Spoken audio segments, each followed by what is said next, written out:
এটা শুভ লক্ষণ।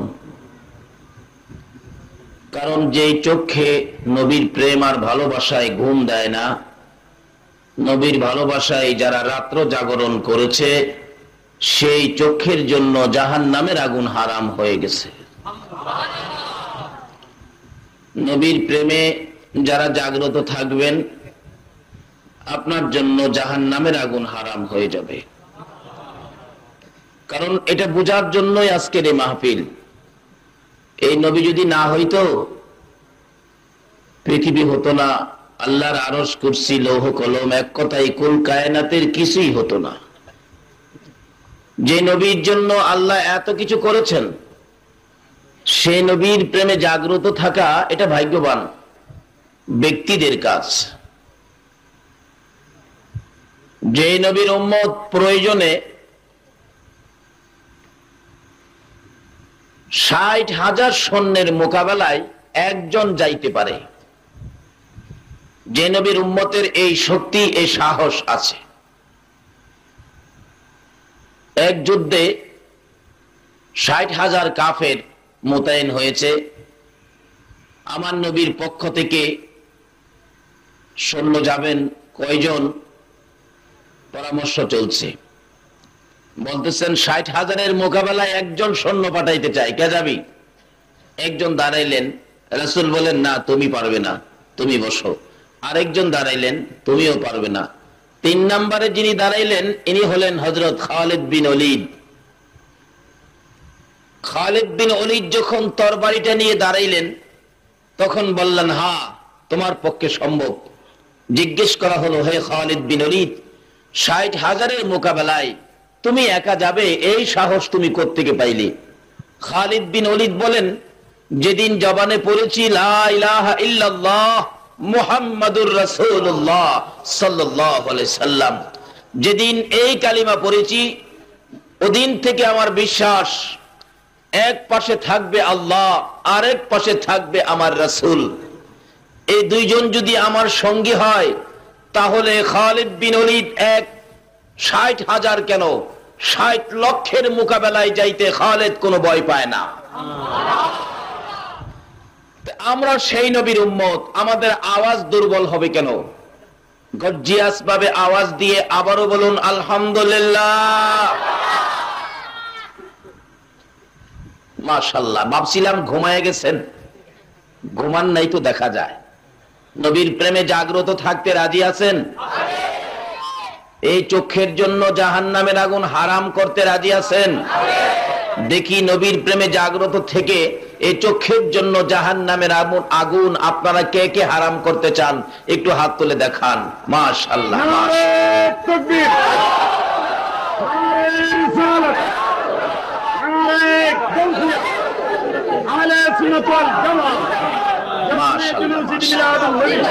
মাশাআল্লাহ। বলুন জাগো জাগো বাংলার মুসলমান, বলুন জাগো জাগো বাংলার মুসলমান, জাগো জাগো ময়দানেতে প্রমাণ হবে, ময়দানে জাগো জাগো ময়দানেতে প্রমাণ হবে, ময়দানেতে প্রমাণ হবে, তোমার আসেনি ঈমান, জাগো জাগো বাংলার মুসলমান, জাগো জাগো। রাজি আছেন তো? নবীর প্রেমে জাগ্রত হইতে রাজি আছেন? আসুন আগে বাড়ি। নবী যদি কারো পক্ষে থাকে, আল্লাহ তার পক্ষে যাবে। আল্লাহ যদি আমাদের পক্ষে থাকে, বলুন কোন বিপদ আপদ আছে? কিভাবে নাই, সামনে আসতেছে। আসুন আলোচনায় যাই। মহব্বতে একটু দরুদ শরীফ পড়ুন। আল্লাহুম্মা সাল্লি আলা সাইয়্যিদিনা মুহাম্মাদ, আল্লাহুম্মা সাল্লি সাইয়্যিদিনা মুহাম্মাদ নাবিয়ানা মুহাম্মাদ নাবিয়ানা মাওলানা। দিবানিশি মনে রে আমার আর দিও না যন্ত্রণা দিবা মনে রে আমার, আর দিও না যন্ত্রণা। হায়রে দান যদি হইতাম দনে যাইতাম সোনার না, হায়রে দান যদি হইতাম দনে যাইতাম সোনার মদিনা। আল্লাহুম্মা সাল্লি আলা সাইয়্যিদিনা মুহাম্মাদ নবী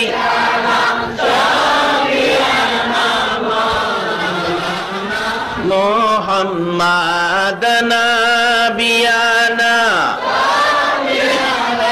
মাওলানা বালাগাল উলা বিকামালিহি কাশাফাদ দুজা বিজামালিহি আসনাত জামিউ খিসালিহি সাল্লু। তাহলে আমরা এই রাসূলের পক্ষে যাইতে সব সময় জাগ্রত, কি বলেন?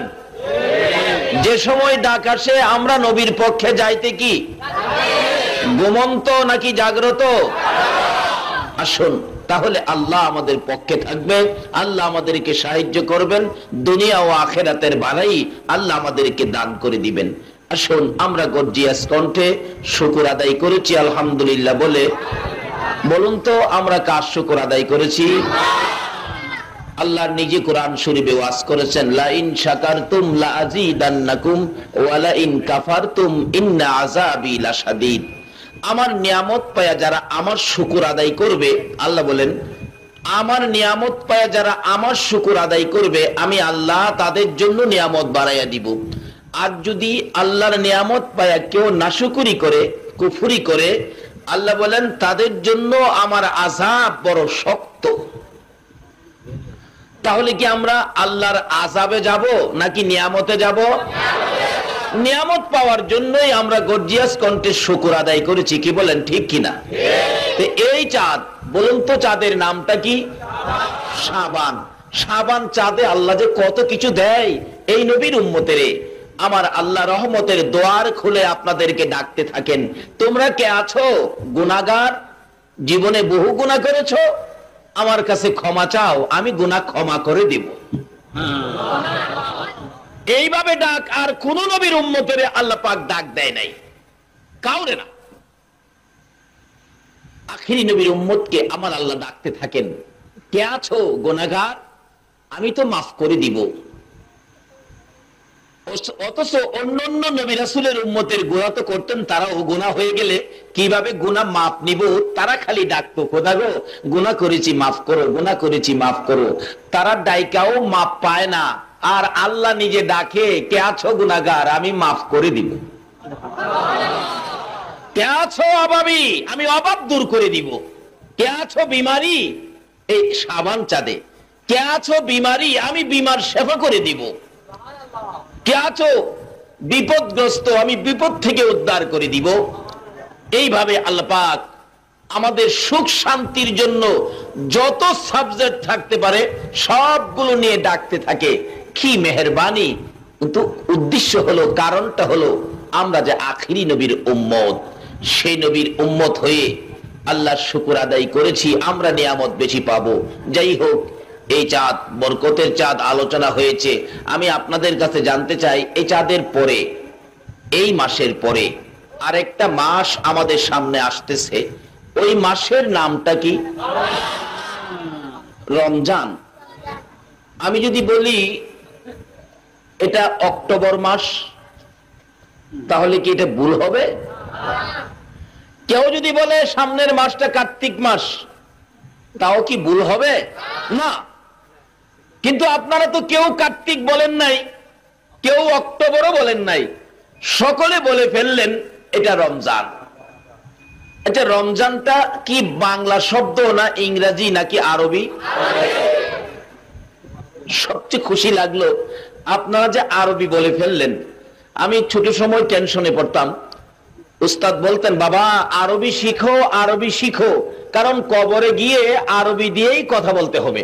আমি প্রশ্ন রাখতাম, হুজুর বলেন কি, আমরা তো বাঙালি, জাতিগতভাবে আমরা বাঙালি, ভাষা আমাদের বাংলা, আমরা কবরে আরবি বলবো কিভাবে? উনি জবাব দিতেন, আরে বাবা, গায়ের জুড়ে, বাসার জুড়ে, চাপার জুড়ে কেউ কবরে কথা বলতে পারবে না। কবরে কথা বলতে হবে ঈমান আমলের জুড়ে। আজকে যে আপনারা ইংরেজিও বলেন নাই, বাংলাও বলেন নাই, সকলে বলে ফেললেন আরবি ভাষা, সামনের মাস রমজান, তাহলে বোঝা গেল আপনাদের ঈমান আর আমলের শক্তি বুঝি বেড়ে গেছে। এতে বোঝা যায় আপনারা কবরের প্রশ্নের সম্মুখীন হলে আপনারা প্রশ্নের বিজয়ী হবেন, আপনারা কবরে ফেল করবেন না, ফাঁস করে যাবেন। কবরে আমল আর ঈমানের জুড়ে যখন আরবি বলতে পারবেন, তাইলেই আপনারা জান্নাতি হয়ে যাবেন। জোরে জোরে বলুন সুবহান। এখান থেকে প্রমাণ হলো আপনারা জান্নাতি। তারপরেও রমজানের আগমনে যারা রমজান খুঁজে, রাসূল বলছেন রমজানের আগমনে যারা রমজান খুঁজে, রমজান মাস আসতেছে এই আলোচনা করে এবং রমজান পেয়ে খুশি হয়, রমজান মাস আসলে আনন্দিত হয়, রাসূল বলেছেন তারাই হবে বেহেশতি। তাহলে কে কি বেহেশতি হবেন এখান থেকেই ফায়সালা নিজেরাই বুঝতে পারবেন। যদি রমজানের রোজা আসতেছে মনে খুশি লাগে তাহলে বেহেশতি, আর যদি মনে সমস্যা হয়, আছে না কিছু ব্যক্তি সমস্যা, এক বাচ্চা রমজানে চাঁদ উঠবে খুব খুশি নাচতেছে, আরেক বুড়া পিছন দিয়া কয়, বাটা লাফাইস না, এটা বড় হুবের চাঁদ না।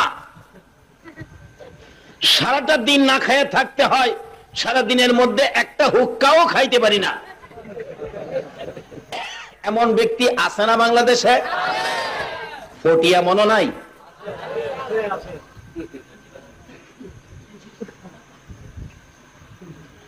এখন কি রমজানের সাথে বন্ধুত্ব করলে ভালো হবে, নাকি রমজানের সাথে দুশ্মনী করলে ভালো হবে? আসুন, এই মাসটার নাম হলো রমজান। বলুন মাসটার নাম কি? এরকম তিনটা নামের মাস, রজব, শাবান, রমজান, এটা বন্টন করে নিয়েছেন। রজব নিলেন আমার আল্লাহ, শাবান দিলেন নবীকে, রমজান দিলেন নবীর উম্মতকে। তাইলে আল্লাহ আমাদেরকে কম দিলেন না বেশি দিলেন? শুধু এই জায়গায় না তো, প্রত্যেক জায়গায় জায়গায় আমাদের বন্টনটা বেশি রাখে। কারণ হলো আমরা যে বড় নবী পেয়েছি, বড় নবীর পক্ষে গিয়েছি, বিধায় আল্লাহ আমাদের বাজেট বন্টন গুলি বড় বড় দেয়। সুবহানাল্লাহ কন্যা। কিন্তু এখানে ঘোষণা দিয়েছেন এই বড় বড় বন্টন তোমরাই পাবে যদি তোমরা এই জিনিসটা চিনো এবং বুঝো। কোন জিনিস? কোরআন শরীফ। কুল ইন কুনতুম তুহিব্বুনাল্লাহ, আল্লাহ ঘোষণা দিলেন, বন্ধু গো আপনি বলে দেন, আপনি বলে দেন তারা যদি আমি আল্লাহকে ভালোবাসতে চায়, ফাত্তাবিউনি ইউহিব্বুকুমুল্লাহ, তারা যেন আপনি নবীকে ভালোবাসে। এটা ঘোষণাটা কার? এই জগতের মালিককে, আকাশের মালিককে, জান্নাত জাহান্নামের মালিককে, আমাদের মালিককে, সবকিছুর মালিক যিনি, এই মালিকের ঘোষণা হলো তোমরা যদি আমাকে পেতে চাও তাহলে আমার হাবিবকে ভালোবাসো। 33,000 ভোল্টেজের কারেন্ট যদি ব্যবহার করতে চাও তাহলে ট্রান্সমিটারকে ভালোবাসো। বলুন ট্রান্সমিটার ছাড়া 33,000 ভোল্টেজের কারেন্টের তার আপনি কি ব্যবহারে ঘরে নিতে পারবেন? 33,000 ভোল্টেজের তার যদি আপনি ঘরে ঢুকান, বলুন তো লাইট জ্বলবে না বাড়িঘর জ্বলবে? 33,000 ভোল্টেজের কারেন্টের তার দিয়ে আপনার ঘরে বাতি জ্বালাইতে হলে কি কাকে ভালোবাসতে হবে?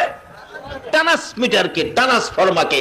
ট্রান্সমিটারের মাধ্যমে আপনি 33,000 ভোল্টেজের কারেন্ট ঘরে নিতে পারবেন।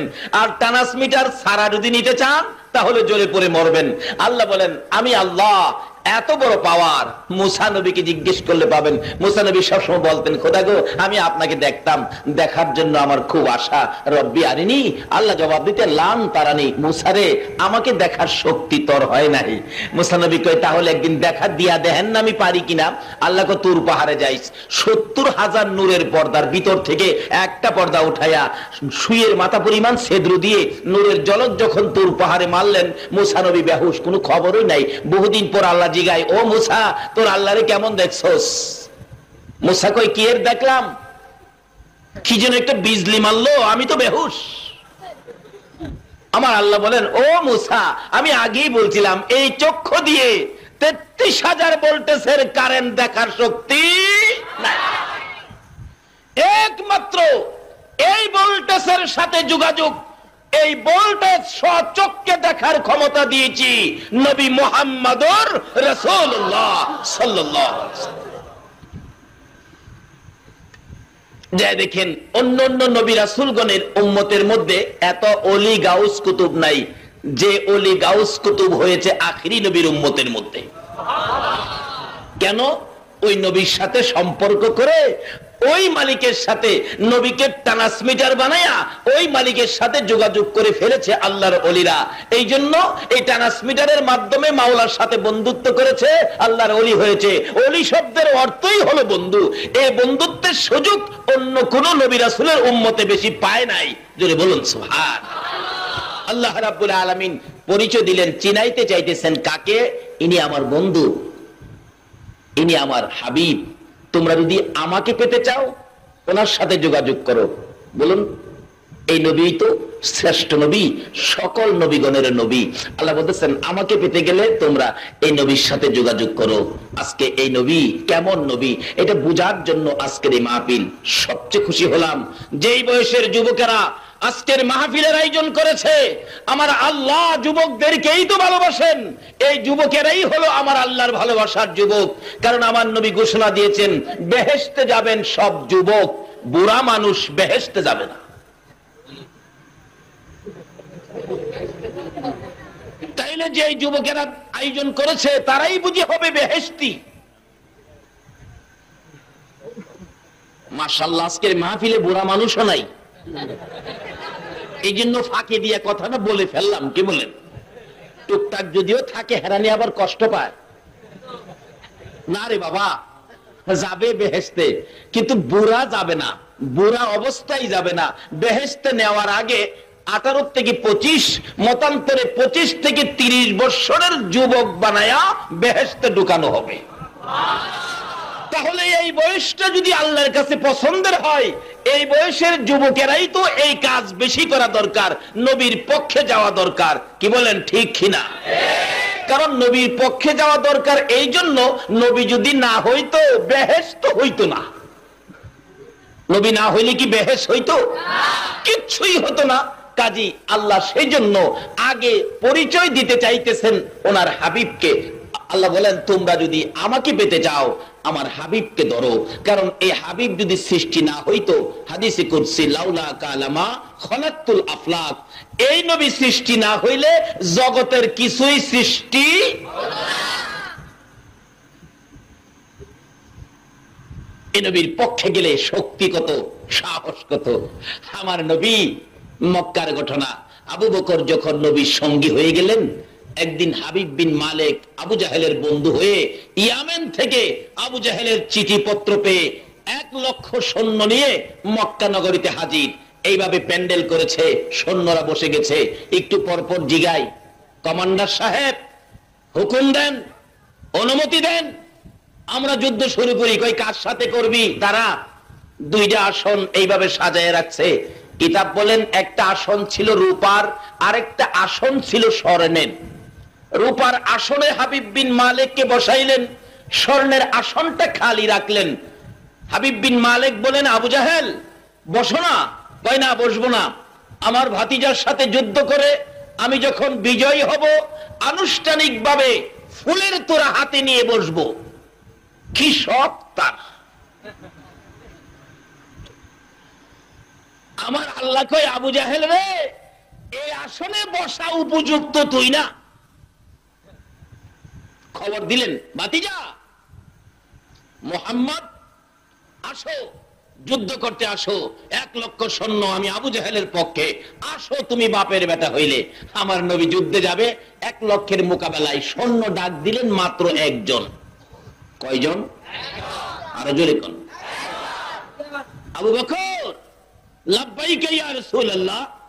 আবু বকর ঘুমন্ত নাকি জাগ্রত? একটা কান সব সময় ফিট করে রাখতেন, রাসূল কোন সময় ডাক দেন। ও ফটিয়ার ভাইয়েরা, একটা কান সব সময় জাগ্রত রাখো, কোন সময় রাসূলের পক্ষে আমরা বেরিয়ে যাব। আবু বকর বলেন, ইয়া রাসূলুল্লাহ আমি তো উপস্থিত, হুজুর কেন ডাকছেন বলুন। রাসূল বলেন যুদ্ধে যেতে হবে। আবু বকর বলেন হুজুর কোথায়? আরে আবু জাহেলের পক্ষে ইয়ামেন থেকে 1 লক্ষ সৈন্য আসছে, তাদের মোকাবেলায় যেতে হবে। আবু বকর বলেন ইয়া রাসূলুল্লাহ আমি তো একা, একা কি 1 লক্ষের সাথে পারবো? আমার নবী বলেন আবু বকর ঘাবড়াইস না বেটা, শোন তুই একবারে একা না, একদিকে আছে লা ইলাহা ইল্লাল্লাহ, আরেক দিকে আছে মুহাম্মাদুর রাসূলুল্লাহ, এবার মাঝখানে আছো তুমি আবু বকর। আবু বকর বলেন হুজুর বলেন কি, যদি একদিকে থাকেন আপনি আরেক দিকে থাকে আল্লাহ, আমি একাই তো কাটবো 1 লক্ষ মানুষের কেল্লা। চলেন হুজুর চলেন। আবু বকর পিছে পিছে যায়, আমার নবী আগে আগে যায়। প্যান্ডেলের মাঝখানে রাস্তা রাখছে, স্টেজে আইসা যদি নবী আবু জাহেলের কাছে নতি স্বীকার করে তাহলে আর যুদ্ধ হবে না, এমনি শেষ। আবু জাহেল বলেন এখনো আসতেছে না কেন? আমার নবী আগে আগে যাই, আবু বকর পিছে পিছে যাই। আমার আল্লাহ বলেন বন্ধু গো ভয় পেও না, আমি আল্লাহ তোমাদের সঙ্গী হয়েছি। প্যান্ডেলের মাঝখানে রাস্তা, যখন প্যান্ডেলের ওই মাথায় ডুবতেছে আমার নবী, সকল সৈন্যরা আমার নবীর সুন্দর চেহারার দিকে তাকায়া গেছে। আবু বকর বলেন আমি নবীজির পিছন থেকে একবার ডান দিকে তাকাই আবার বাম দিকে তাকাই, কেউ নেই, আমার নবীর সুন্দর চেহারায় আঘাত করে বসে। আবু বকর বলেন আমি ডান দিক বাম দিক সৈন্যদের দিকে তাকাইয়া দেখি তারা আঘাত করবে তো দূরের কথা, আমার নবীর সুন্দর চেহারা দেখে তাদের হাতের হাতিয়ার গুলো জমিনের মধ্যে পড়ে গেছে। সকল হাতিয়ার জমিনে ফেলে দিয়ে আমার নবীর সুন্দর চেহারা দেখতেছে। যেই নবী না হইলে জগৎ সৃষ্টি, রমজান হইতো, রমজান নামাজ হইতো, মসজিদ হইতো, মাদ্রাসা হইতো, খানায়ে কাবা হইতো, মিনা মুজদালিফা আরাফা হইতো, আল্লাহর আরশ কুরসি লৌহ কলম পর্যন্ত হতো না যদি আমার আপনার নবী না হইতো। আজকে আপনারা কারা? আপনারা কোন মায়ের সন্তান? এই নবীর পক্ষে রাত্র 12টার পরে বসে গেছেন, যারা রাত্র 12টার পরে নবীর পক্ষে বসে আছেন, আল্লাহর কসম আপনার জন্য আমার নবী ফুল সিরাতের কিনারে বসে থাকবে। আবু বকর বলেন আমি দেখি হাতিয়ারগুলো জমিনে পড়ে আছে, সৈন্যরা খালি নবীর দিকে তাকিয়ে আছে। হাবিব বিন মালিক আসনে বসা ছিল স্টেজে। আরে আবু জাহেল লোকটা কে আসতেছে যে? আবু জাহেল বলেন আমার ভাতিজা, তার সাথেই তোমাকে যুদ্ধ করতে হবে। হাবিব বিন মালিক নবীর সুন্দর চেহারা দেখে বসা ছিল তো, বসার থেকে ওইটা দাঁড়ায় গেছে। আবু জাহেল এত সুন্দর লোক আমি তো জীবনে কোনোদিন দেখি নাই রে আবু জাহেল, কেন জানি লোকটাকে দেখে আমার মায়া মায়া লাগে। আবু জাহেল রে, না না এ লোকের গায়ে আমি আঘাত করতে পারবো না, আমার পক্ষে সম্ভব। আমার আল্লাহ বলেন বন্ধু ভয় পেও না, যাও যাও সামনে বাড়ো। তুমি কাছাকাছি যাওয়ার আগে আমি আল্লাহ হাবিব বিন মালিকের সাথে যুদ্ধ শুরু করে দিছি। আর একটু সামনে বাড়লে হাবিব বিন মালিক চেয়ার থেকে উইটার নিচে নাইমা গেছে। নবীজি আসতেছে, হাবিব বিন মালিক নিজেও সামনের দিকে বাড়তেছে। আবু জাহেল বলেন, কি করতেছো তুমি, কোথায় যাও? রে আবু জাহেল, চাচা হইয়া রে বাতিজা চিনলি না? আমি ভুল করতে রাজি না। আমার নবীর দিকে যাইতেছে, নবীর সুন্দর চেহারা দেখে মায়া মায়া লাগে, নবীর ভালোবাসায় সামনে যায় আর গুনগুন করে গান গায়। আরে মা আমিনার কুলে দেখো চাঁদ উঠেছে, বলুন, মা আমিনার কুলে দেখো চাঁদ উঠেছে, যাহারি প্রেমেতে জাহান পয়দা হয়েছে, হায়রে যাহারি প্রেমেতে জাহান। মা আমিনার নয়নে মনি সৃষ্টি কুলের সেরা যিনি, মা আমিনার নয়ন সৃষ্টি কুলের সেরা যিনি, যিনি পরি ফেরেশতারা সব পাগল হয়েছে, যিনি পরি ফেরেশতারা সব পাগল হয়েছে, যাহারি প্রেমেতে জাহান পয়দা হয়েছে, হায়রে যাহারি প্রেমেতে জাহান পয়দা হয়েছে। এইভাবে হাবিব বিন মালিক গুনগুন করে গান গাইতে গাইতে গাইতে গাইতে একবারে নবীজির পাশে গিয়ে বলতেছেন, ইয়া রাসূলুল্লাহ, আবু জাহেল চিনতে ভুল করেছে, আমি ভুল করব না। নবী গো, আপনি যে আল্লাহর সত্য নবী, আমার বিশ্বাস হয়ে গেছে, আমাকে কালিমা পড়িয়ে মুসলমান বানিয়ে দেন। আমার আল্লাহ বলেন, বন্ধু গো, আমি আল্লাহ হাবিব বিন মালিকের কলিজায় লা ইলাহা ইল্লাল্লাহর তীর লাগাইয়া দিছি। হাবিব বিন মালিক কালিমা পড়ে মুসলমান হয়ে সৈন্যদের উদ্দেশ্যে ভাষণ দেন, ও সৈন্যরা, আমি তো তোমাদের বাদশাহ, কালিমা পড়েছি, তোমরা কি করবে? সকলে মিলে কালিমা পড়ে ফেলেছে। যারা ছিল আবু জাহেলের পক্ষে, তারা এখন কার পক্ষে গেল? নারে তাকবীর, নারে রিসালাত, নারে গাউসিয়া। সকল সৈন্যরা আমার রাসূলের পক্ষে চলে গেলেন। সেনাপতি ভাষণ দেন, ইয়া রাসূলুল্লাহ, অনুমতি দেন, আবু জাহেলকে সাইজ কেটে ফেলাই। আমার নবী বলেন, না, আবু জাহেল আমার চাচা।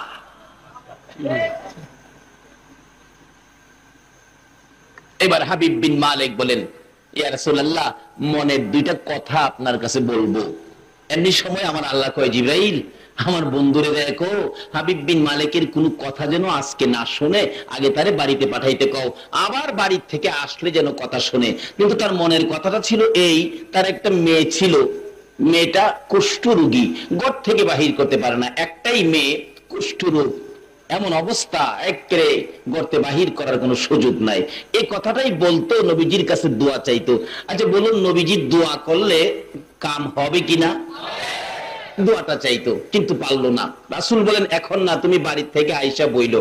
হাই হাই, মনের কথা বলতে পারলাম না, হাই হাই, সারাটা রাস্তা বাড়িতে যায় আর এই চিন্তাই করে। যাইতে যাইতে বাড়িতে যাইয়া আগে যে অসুস্থ মেয়ের ঘর, রুম, এই রুমের দরজায় যায় ডাকতেছে, মা মা মা। মেয়েটা কোনো জবাব দেয় না, দরজাও খুলে না। আরে কি ব্যাপার, আমার মেয়েটা কি মরে গেল? দরজার কিনারে কানটা লাগাইয়া শুনে, ভিতরে আওয়াজ শোনা যায়, লা ইলাহা ইল্লাল্লাহ, লা ইলাহা ইল্লাল্লাহ, লা ইলাহা ইল্লাল্লাহ মুহাম্মাদুর। হাবিব বিন মালিক বলেন, মা, দরজা খুলো গো, ইয়ামেন দেশে আমার আগে এ কালিমা লইয়া কেউ আসে নাই। আমি জানতে চাই এই কালিমা কোত্থেকে তুমি পেয়েছো। দরজা যখন খুলে দিলেন, হাবিব বিন মালিক বলেন, আমি তাকাইয়া দেখি এই মন্ত্র যে পড়তেছে, আমার মেয়ের গায়ে কুষ্ঠরোগী নাই, সুস্থ হয়ে গেছে। জিজ্ঞেস করলেন, মা, এ কালিমা কোত্থেকে পাইলা? এই কুষ্ঠরোগীর ঔষধ তুমি কোত্থেকে পাইলা? মেয়েটা জবাব দেন, বাবা গো, যেদিন দিনের বেলা আমার নবীর হাত ধরে তুমি কালিমা পড়ে মুসলমান হয়েছো, বাবা, ওই দিন রাত্রের বেলা দয়ার নবী, মায়ার নবী আমার ঘরের সামনে হাজির হয়ে গেছে। আমার দরজার মধ্যে ধাক্কা দিয়ে বলতেছেন, ও হাবিব বিন মালিকের মেয়ে, দরজাটা খুলো। দরজা খুলে দেখি, বাবা গো, একটা পূর্ণিমার চাঁদ উদয় হইয়া রইছে। আবার সামনে দাঁড়াইয়া বলতেছেন,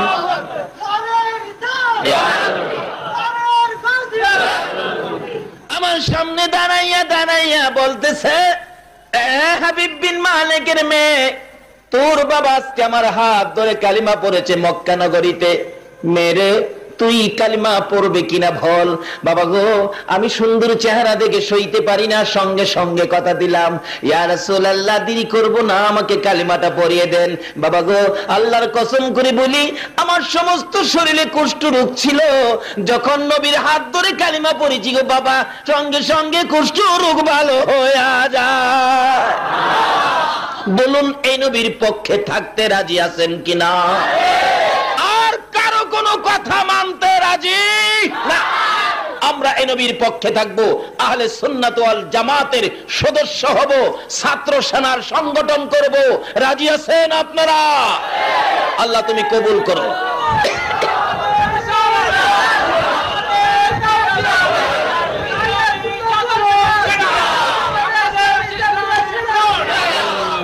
মাশাআল্লাহ। আসুন আগে বাড়ি, আলোচনায় যাই। তাফসীরের কিতাব খুলুন। হযরত আইয়ুব আলাইহিস সালাতু সালাম সমস্ত শরীরে কীড়া পড়ে গেল, একবারে সমস্ত শরীর পচে গেছে, দুর্গন্ধে অন্যান্য বিবিগণ সরে গেলেন, কিন্তু একজন বিবি স্বামীর কাছ থেকে সরে গেল না। বলুন তো এই বিবিটাকে? রহিমা। রহিমা বলেন, না, আমার স্বামী আমার মাতার তাজ, আমি স্বামী ছেড়ে যাব না। কিন্তু লোকেরা, এলাকার লোকেরা দুর্গন্ধের জন্য আইয়ুব নবীকে একবারে জংলায় নিয়ে ফেলে দিলেন, কিন্তু রহিমা স্বামীর পিছে পিছে জংলায় চলে গেলেন। ও মা বোনেরা, তোমরাও তো এই পুরস্কার পেতে পারো। কিভাবে পাইবা? সিস্টেমে আসো। রহিমা সারাদিন মহল্লায় কিছু কাজ টাজ করে, কিছু খানা নিজে খায়, স্বামীর জন্য কিছু নিয়ে আসে। একদিন আসতেছে, স্বামীর মহব্বতে নিয়ে আসতেছে, রাস্তার মধ্যে খান বাহাদুর ইবলিস সাহেবের চিনেন না আপনারা? ইবলিস সাহেব তো রাস্তায় বসে রয়েছে। দেখবেন এক জাতের সাপ আছে, এরকম বড় বই লইয়া রাস্তার কিনারে বসে থাকে। মানুষকে কয়, আসো, কার ভাগ্যে কি আছে আমি দেখি, আয়ো। দেখবেন এক লোকের ডাইকে আনে, মানুষ গেরাও করে দাঁড়াইছে, তোমার নাম কি? আমার নাম ফালু।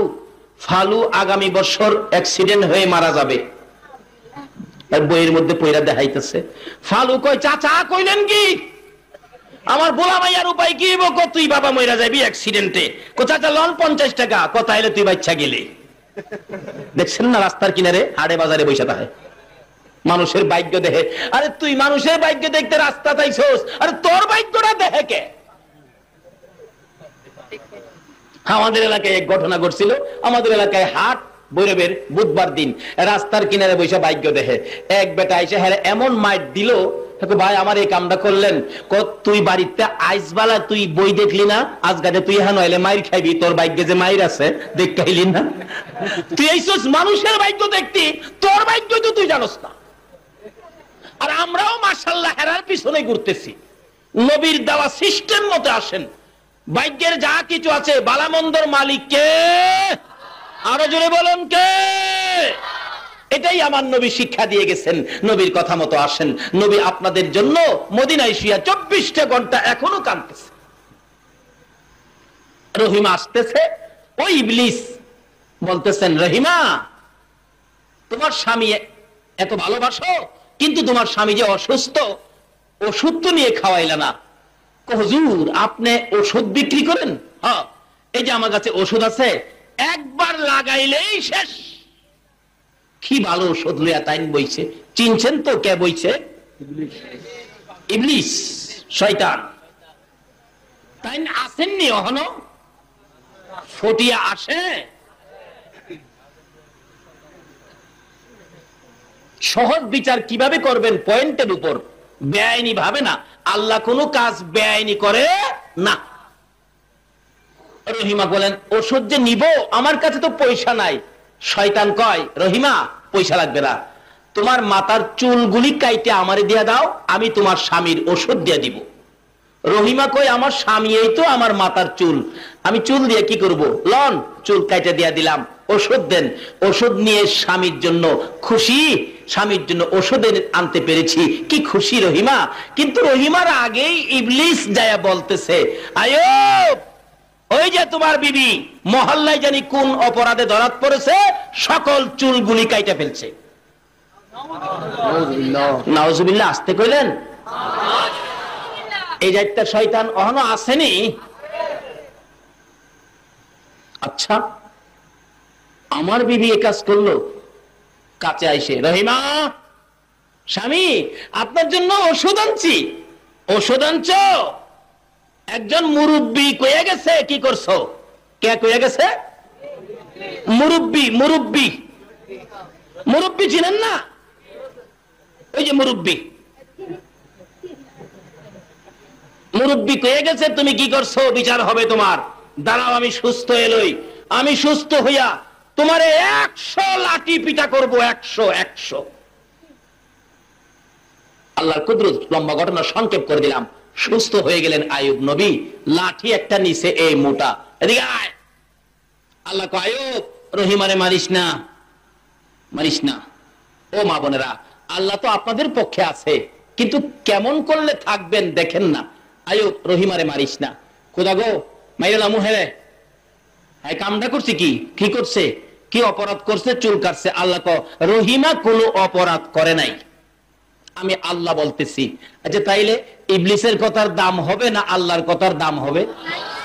আমি আল্লাহ বলছি রহিমা কোনো অপরাধ করে নাই। কোথা কথা হইলে একজন মুরব্বী কইল অপরাধ করছে, চুল কাটছে।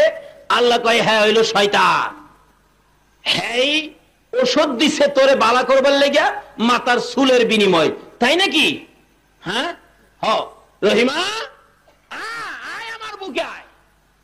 রহিমা দুইটা চোখের পানি জর্জর করে ছাড়ে।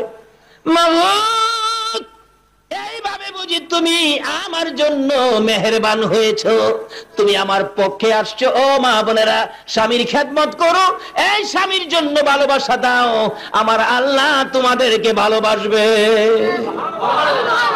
বলতেছেন আইয়ুব, খোদা গো, আমি যে বলে ফেলেছি আমি তো তোমার নবী, নবীর কথা তো মিথ্যা হয় না। আমি যে বলেছি রহিমারে 100 লাঠি পিটা করব। আল্লাহ কয়, রহিমারে যদি 100 লাঠি পিটা করস রে আইয়ুব, রহিমা তো বাঁচবে না। আগেকার দিনের মহিলারা কি কোন পর্দার ভিতরে থাকতো, তো তারা তো শক্ত ছিলেন না, নরম গরম ছিলেন। একবারে 100 লাঠি পিটা দিলে মইরাই যাইব। ওখানের মহিলারা মাশাআল্লাহ 100 লাঠি পিটায় কিচ্ছুই হবে না। তারা তো মাঝে মাঝে মার্কেট টার্কেটে যায়। কি কন? আপনাদের ফটিয়ার কথা বলছি না, আমাদের ঢাকার এলাকার কথা বলছি। মার্কেটে যায়, কত কিছু তাদের, কত কিছু করে, মিছিল টিছিল করে। আবার দেখছি মাঝে মাঝে পুলিশও পিঠায় না, হেসরা নেই, টানা হেসরা করে। এই টানা হেসরা যারা খাইছে কোন তো 100 লাঠি পিঠাই কি তাদের কোনো কিছু হবে? আরে সাবধানে থাকিও নারী পর্দার আড়ালে, বলুন সাবধানে থাকিও নারী। হাদিসেতে হারাম বলে অন্য দেখিলে, হাদিসেতে হারাম বলে অন্য দেখিলে, সাবধানে থাকিও নারী পর্দার আড়ালে। হায়রে সাবধানে থাকিও নারী পর্দার আড়ালে। তবে সবচেয়ে বড় খুশির ব্যাপার, ফটিয়াতে বেশ কয়েকবার মাহফিল করতে আসলাম, আল্লাহর কসম একটা মহিলাও বেপরদা ভাবে আমি রাস্তায় দেখি নাই। আল্লাহ, এই ফটিয়ার জমিনে তোমার নবীর আশিকদেরকে তুমি কবুল করে নাও সকলে। আর দেখেছি গতকালকে মাহফিল ছিল আনোয়ারায়, আনোয়ারাতেও ঠিক তদরূপ কোন একটা মহিলাকে বুরকা ছাড়া দেখি নাই, কোন একটা মহিলা বেপরদা দেখি নাই। কেন এই দেশে রহমত আসবে না? কেন এই দেশে বরকত আসবে না? কেন এই দেশের এই মায়ের সন্তানেরা নবীরে ভালোবাসবে না? অবশ্যই ওই সব মায়ের সন্তানেরাই নবীর পক্ষে আছে, নবীকে ভালোবাসা দেয়, ওলি গাউস কুতুবের পক্ষে আছে। সকলে বলুন আমিন। যেই হোক, বলতেছিলাম পক্ষে আসুন, নবীকে ভালোবাসুন, নবীর কথাগুলি শুনুন। আল্লাহ সিস্টেম করে দিলেন, এই নবীর কথায় চলতে পারলেই তো এই বাজেটগুলি আপনি পাবেন। রহিমারে মারতে গেলে আল্লাহ কয়, আইয়ুব রহিমারে মারিস না, শেষ হয়ে যাবে 100 লাঠি পিটা করলে। খোদা গো, আমি যে বললাম আমার কথাটা তো মিথ্যা হবে। আল্লাহ কয়, রাখ, রহিমার 100 লাঠি পিটাও হবে, আমার রহিমাও বাইসা যাবে। আল্লাহ পয়েন্ট বাইর করছেন, রহিমার জন্য আল্লাহ পয়েন্ট বাইর করে। আচ্ছা বলুন তো, রহিমার জন্য যদি আল্লাহ পয়েন্ট বাইর করে বিচার সহজ করতে পারে, যেই নবী না হইলে জগৎ হইতো না, এই নবীর উম্মতের কি আরো বেশি পয়েন্ট দিয়া বিচারের কাজ সহজ করতে পারবে না? পয়েন্টের উপর দেখছেন না, উকিলরা আপনার কি জানি কয় কোর্ট কাছারিতে মক্কেলকে পয়েন্টের মাধ্যমে কি করে বাছাইয়া দেয়। পয়েন্টের মাধ্যমে কিভাবে? এক জায়গায় এক ঘটনা ঘটছিল, এক মেয়ে, বড় লোকের মেয়ে, তো শক্তিশালী বংশের মেয়ে, এক গরিবের ছেলে, খুব সুন্দর সুন্দর ছেলের সাথে সম্পর্ক করে কলেজ থেকে উদাও। আমাদের এলাকার ঘটনা, এরকম হয় না অনেক সময়? লাপাত্তা। মেয়ের বাবা দিচ্ছে নারী অপহরণ কেস, পুলিশ তন্ন তন্ন করে খুঁজছে, বলতে টাকা যার আগে দিব, কিন্তু আমার মেয়েকে উদ্ধার করো। মেয়েকে উদ্ধার করে নিয়ে আসছে পুলিশ। করে নিয়ে গেলে মেয়ে বলছে তার বাবার পরামর্শে, স্যার আমাকে ছেলেটা জোর করে নিয়ে গেছে, কিন্তু ছেলে গরিব মানুষ, পুলিশের বয়ে বাড়িতে আসতে পারে না। অবশেষে খালি এই সেই এদিক সেদিক ঘুরতে থাকে। মাঝে মাঝে ছেলের বাবারে পুলিশ ধাওয়া করলে ছেলের মা বাবা মিলে কান্নাকাটি করে, আরে ফকিন্নির পোলা, তুই কেন গেছিলে এই কাজ করতে? আজকে মা বাবার পর্যন্ত শান্তি নাই। আরেকজন বলে, আপনারা একটা কাউন্টার কেস করেন না, তাই সহজ হবে। গেলেন উকিলের কাছে ছেলের মা বাবা। উকিল বললেন, কোনো ব্যাপারই না, এত আইন বই পড়লাম, আপনার পোলারে বাসায় নিয়ে আমু, এটা ব্যাপারই না, পোলারে নিয়ে আসেন। রাত্রের বেলা পোলারে নিয়ে উকিলের বাড়ি গেছে। উকিল কয়, বেটা শোন, স্যার আমি নেই নাই, আমারে নিয়ে গেছে স্যার। শুন, কথা কইস না, শুন, আমি যা কই তা শুন। আরে এরকম আল্লাহর ওলিদের সাথে থাকবেন। আল্লাহর ওলিরাও হাসরের দিন তাদের মুরিদ ভক্ত মহব্বতীদেরকে বাঁচানোর জন্য এরকম পয়েন্ট তারাও অর্জন করেছে। আল্লাহর ওলিরা এক একজন আল্লাহর ওলি কমপক্ষে হাসরের ময়দানে 40,000 ভক্তবৃন্দকে সাফায়াত করে জান্নাতে নেওয়ার অনুমতি পাবে। ওলিদের পক্ষে থাকুন, নবীর পক্ষে থাকুন। যাই হোক, বলতেছিলাম ওলিরা হবে হাসরের অ্যাডভোকেট, আর এদেশের অ্যাডভোকেট কি করে দেখেন। বলতেছেন, শোন এবারটা শোন, তোকে নিয়ে যখন কুড়ে যাবো, তোরে যাই জিগাইবো, তুই কোনো কথা কইবি না, খালি চায় থাকবি। উকিলের পরামর্শ, যাই জিগাইবো তুই কি করবি? চায় থাকবি। আচ্ছা স্যার, ঠিক আছে। কেস হয়ে গেল, বাদী বিবাদী হাজির, উভয় পক্ষ হাজির। মেয়ে পক্ষের উকিল বলে, মাননীয় বিচারপতি ম্যাজিস্ট্রেট সাহেব অনুমতি দেন কথা বলি। হ্যাঁ বলেন। বুঝেনি তো উকিলের মুখ খিজে শুরু করছে, স্যার এই সেই, এবার যদি মেয়েদেরকে ধরে নিয়ে যায়, স্যার আপনারও তো মেয়ে ছেলে আছে, বলুন দেশ কিভাবে চলবে, ইজ্জত সম্মান কিভাবে আসবে, দেশের কলঙ্ক হয়ে যাবে, এই সেই, একবারে সাবান দিয়া খইসা দুইয়া চুগাইয়া ইস্তারি করে ফেলাইছে। ম্যাজিস্ট্রেট বলেন, উকিল সাহেব আপনি থামেন, আমি দুটো প্রশ্ন করি। এই ছেলে, তুমি যখন মেয়েটাকে ধরে নিয়ে যাও তখন রাত্র কয়টা বাজে?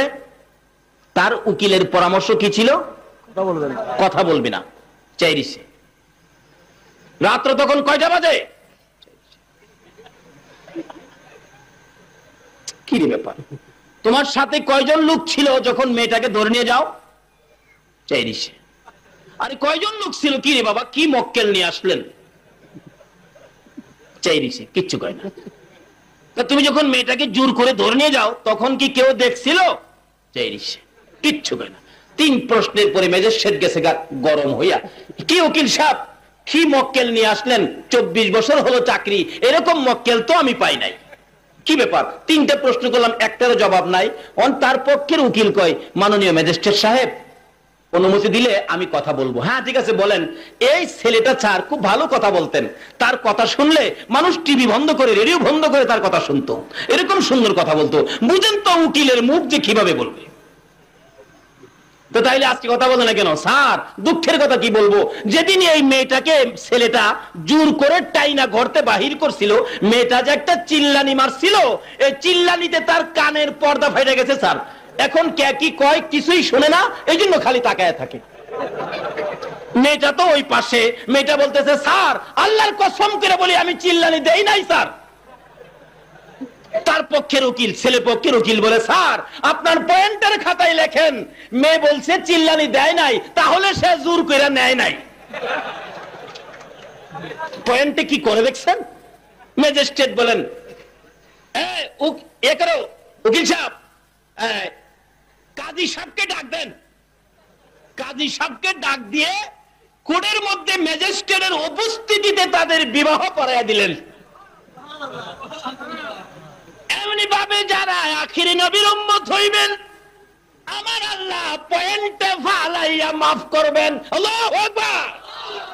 আল্লাহ নিজে কাজী হইয়া আমার নবীর উপস্থিতিতে জান্নাতি হুরির সাথে বিবাহ পড়াইয়া দিব। নারে তাকবীর, নারে রিসালাত, নারে গাউসিয়া। কি মজার ব্যাপার সামনে আসতেছে। আরে দুনিয়া তো কয়দিন থাকবেন, মজা তো দুনিয়ার ভরে নে। যদি নবীর উম্মত হইয়া যাওয়া যায়, কি বলেন, নবীর উম্মত হইয়া যাইতে পারলে মজা তো কবর থেকে শুরু হইব। খবরে গাউসে পাকের জীবনী খুলে পাবেন, গাউসে পাক কবরে গেছেন, কবরে গিয়াও আল্লাহর ওলিদের পাওয়ার কমে নাই। মুলকিন নকির কবরে গিয়া জিগায়, আপনার রবকে দৌড়ারে থাপাটা ধরছে। দইরা কই, আমার রবকে জিগাইতে আইছস, তোর আর সালাম কালাম কই? কি বলেন, এ নবীর উম্মতের প্রথম আদর্শ কি হবে? নবী বলছে আমার উম্মতের মধ্যে ওই ব্যক্তি উত্তম হবে যে আগে সালাম দেয়। এ নবীর উম্মতের মধ্যে উত্তম হবে যে আগে সালাম দেয়। তাইলে আমরা সালামের আমল করব কিনা বলুন তো? বড় পীর ধরছে, তোর আর সালাম কই? দুই ফেরেশতা একজন আরেকজনের দিকে চায়। হুজুর আমরা তো ফেরেশতা, আমরা তো এই পর্যন্ত কারো কবরে যায় সালাম দেই নাই। যখন কইছে ফেরেশতা, দৌড়ানোর সাফায়া ধরছে। তোরা ফেরেশতা? কহ আমি তো তোরারই খুঁজতাছি। কোন কি আমরারে খুঁজতেছেন? হ্যাঁ, কেন? তোরা বলে আমার বাবা আদি পিতা আদম নবীরে বানানোর সময় নিষেধ দিছলি। সুবহানাল্লাহ, কই খবর লইছে দেখছেন নি? আচ্ছা, এই কিসিমের খবর কওয়ার মতো শক্তি আখিরি নবীর উম্মতের আছে কিনা? আর জোরে কোন আছে? কেমনে আছে? এরা তো শুরুবেলায় কায়দা শিখছে। কিখন হাসরের দিন বিচারের কোর্ট বসবে, আল্লাহ বলবেন বিচার করতে গিয়ে, এই মুসা নবীর উম্মত এরিগাই, তোমরা তো এই অপরাধ করছো, এই যে দলিল। তারা বলবে আল্লাহ আমরা অপরাধ করছি, আমরা সাক্ষী কেডা? আল্লাহ হাসরের দিন কইব, তারা যে অপরাধ করলো সাক্ষী কে? এদিন আপনারা খারিবেন সাক্ষী। আল্লাহ আমরা সাক্ষী, তারা অপরাধ করছে। হেরা কইব খোদা গো, এটা বাইত্যা বাইত্যা মানুষ, এটা এত বড় সাহস হাসরের ময়দানে সাক্ষী দিতে হইছে, এটা বাড়ি কই? আল্লাহ কইব হেরা আখিরি নবীর উম্মত, বাড়ি ফটিয়া। জোরে ঘন্না সোয়া, বাড়ি কই? ফটিয়া। হ্যাঁ, আমার আখিরি নবীর উম্মত বাইত্যা হইলে কি হইব? এদের পাওয়ার আছে। কি আছে? কয় না কি আছে? পাওয়ার কি নামাজ পইরা না ছাইরা?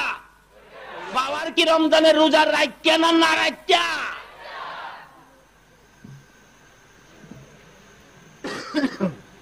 না খোদা, এরা আমরা কোনোদিন দেখি নাই, হেরার সাক্ষী আমরা মানি না।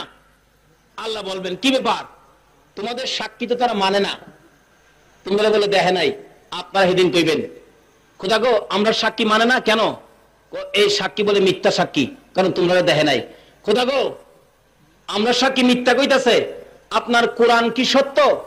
আল্লাহ বলবেন হ্যাঁ সত্য। আপনার নবীর হাদিস কি সত্য? আল্লাহ বলবেন হ্যাঁ সত্য।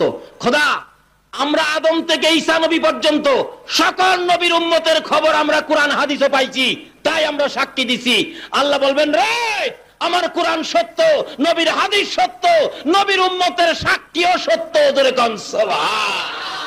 লাগাও তাদের নাকের মধ্যে আগুনের বর্ষি লাগাও, গলায় আগুনের বেড়ি লাগাও, শেষরাইয়া জাহান্নামে লয়ে যাও। আল্লাহ কইবে বন্ধু গো তোমার উম্মতের বিচার পরে পরে। সুবহানাল্লাহ। আরে উম্মতের কান্ডার গো নবী রহমতের ভান্ডার, কন্যা উম্মতের কান্ডার গো নবী, নবী বিনে রোজ হাসরে কে করিবে পার, নবী বিনে রোজ হাসরে কে করিবে পার। উম্মতের কান্ডার গো নবী রহমতের ভান্ডার, আইরে উম্মতের কান্ডার গো নবী। আল্লাহ রাব্বুল আলামিন পয়েন্টে বিচার শুরু করে দিলেন। আয়ুব রহিমারে যদি 100 লাঠি পিটা করস, কথাটা খেয়াল আসেনি? রহিমার জীবন থাকবে না, শেষ হয়ে যাবে। একটা কাজ কর, কি রহিমারে খোদা গো আমি যে 100-র কথা কইছি, আচ্ছা তুই 100ই আদায় হবে, রহিমাও বাইসা যাবে। কিভাবে? 100 পাটখড়ি, পাটখড়ি চিনেন? হোলা হোলা আর কি, পাট চিনেন না? নারিশ, নারিশ, মাশাআল্লাহ নারিশ চিনছেন? অন চিনছেন তো? তা আমিও বুঝে গেলাম যে নারিশ আমাদের দেশের হোলাই, আপনাদের দেশে কি হয়? নারিশ হয়। আর আপনাদের নারিশ, আমাদের দেশে পাটখড়ি হয়। আল্লাহ বলছে 100 পাটখড়ি একসাথে করো। আইয়ুব নবী তো খোদা গো কারণটা কি?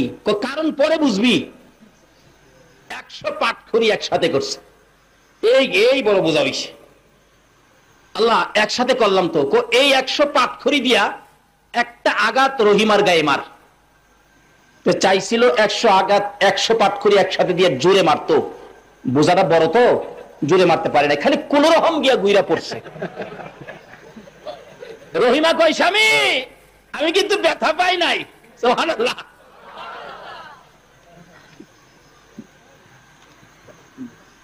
এরকম মারামারি তো আমাদের দেশে করে না, দেখবেন স্বামী স্ত্রী কি মারামারি লাগছে, স্বামী যায় স্ত্রী পিরোজে বাইরে আইতাছে, যেমন ঘরের বেড়াত বাইরে আইতাছে, এগুলি করবেন না। স্বামী স্ত্রী মারামারি নিষেধ, এগুলি করবেন না। যদি মারতে মনে চায় কিতাব অনুযায়ী মারেন, একটা নরম জিনিস দিয়া, গামছা আছে না, গামছা নাইলে তোয়ালিটা না, দুই পেঁচাইয়া পেঁচাইয়া আস্তে আস্তে পিঠের মধ্যে মারবেন, অন্য জায়গায় না, পিঠের মধ্যে আস্তে আস্তে মাইরে আবার জিগাইবেন, বিবি ও পোলার মা তোরা যে মারছি তুই ব্যথা পাইছস, জিগাই জিগাই মেরে একবারে মাইরা চেহারা পাল্টায় দিবেন, একবারে মাইরা চেহারা পাল্টায় দিবেন। এটা আমার নবীর তরিকার মধ্যে নাই। নবীর কথা না মানলে নামাজ পড়া রোজা রাইখা বেহেশতে যাওয়া যাইব না।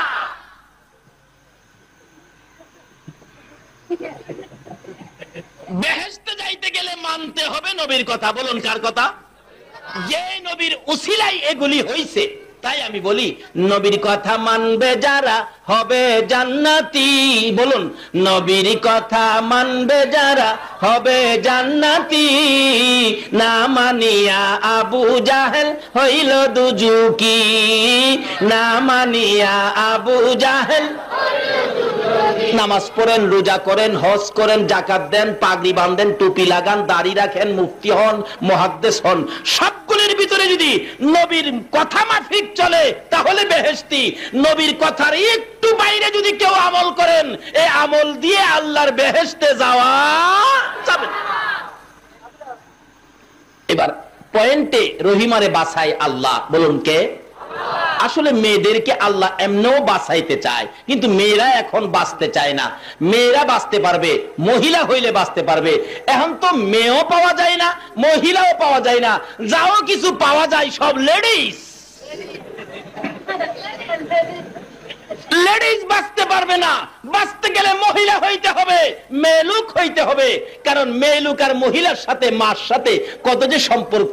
মেয়ে মহিলা মা লেখলে প্রথম অক্ষরটা কি লাগবে বলুন তো? ম।